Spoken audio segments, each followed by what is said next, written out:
How to add favicon into your WordPress website. So first of all, what is a favicon? So let's go to one of my page and you can see the favicon is this small little glurb. I think it's a glurb on top. Alright, so when you have a favicon, it will look nicer. For example, you can see there's a few things that have a favicon here. For mine, it's just a glurb, which is a general one. So I want to change it to something else. So how you can do it?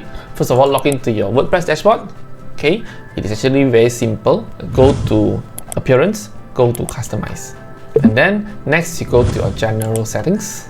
Go to Site Identity, click on Select Site Icon, so they can say that the site icon should be square and at least 512 x 512 pixel. Actually, when you have the favicon already uploaded, it is actually this size. Alright, but I think they will compress it or whatsoever. Okay, and make sure it is square. If it's not square, you can see that it's cut off and it's very ugly. Okay, so make sure you have your favicon done in square. So you can do it in Canva as well. So mine is done in Canva. It's just a simple icon logo and I think it's good enough. So now let's select site icon. So upload media, select file. So I have a favicon here already, so just click on it. This is a PNG file, open,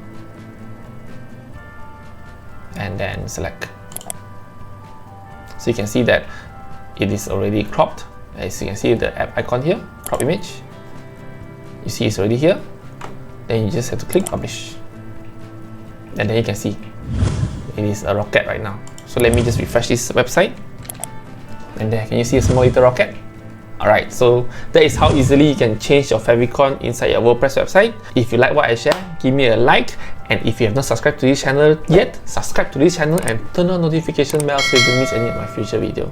Thank you so much for watching this video, and I see you in my next video. Goodbye.